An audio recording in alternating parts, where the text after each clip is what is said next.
বন্ধুরা, funny engineering fail সিরিজের আরো একটি নতুন ভিডিওতে আপনাদের সবাইকে স্বাগত জানাচ্ছি।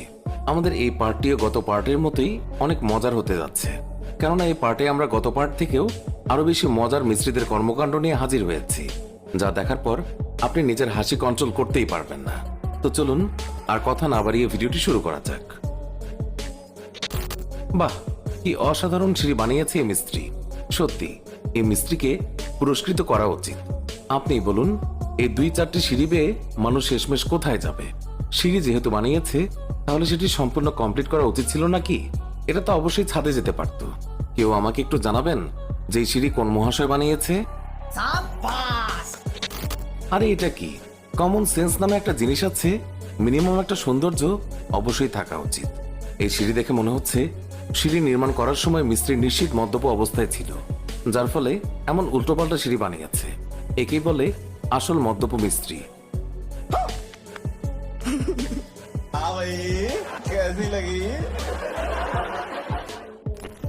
এই বাঁকা বাড়ি দেখে আপনি নিশ্চয়ই আন্দাজ করতে পারছেন যে বাড়ি নির্মাণ করা মিস্ত্রি সে এক তেজস্বী ব্যক্তি, মানে একদমই বেকুব আর কি। তা না হলে বাড়িটি সঠিকভাবে সে নির্মাণ করত।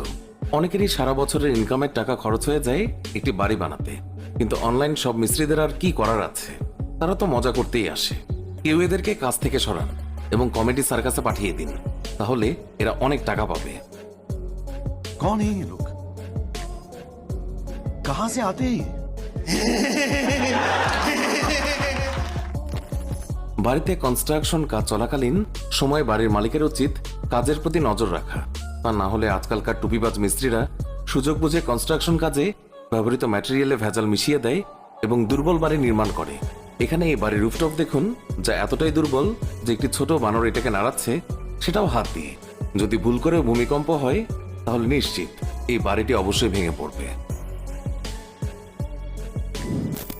ইঞ্জিনিয়ার্স যখন সড়ক নির্মাণ করেছিল, তখন সড়কের পাশে সাইকেল আরোহীদের জন্য আলাদা রুট নির্মাণ করেছিল। কিন্তু কথায় আছে না, যখন কেউ নকল করে পাশ করে, তখন অনগ্রাউন্ডে ভুলভাল কাজ করে বসে। সড়ক নির্মাণকারী এই ইঞ্জিনিয়ার সাহেবও ঠিক তেমনটাই করেছেন, কেননা তিনি সাইকেলিং এর জন্য যে রুট বানিয়েছেন সেটা ঠিকই আছে, তবে এর মধ্যে দিয়ে ডিভাইডার এবং রেলিং বসিয়ে দিয়েছেন। এখন আপনি বলুন, সাইকেল আরোহীরা সড়কের অন্যদিকে কি উড়ে উড়ে যাবে?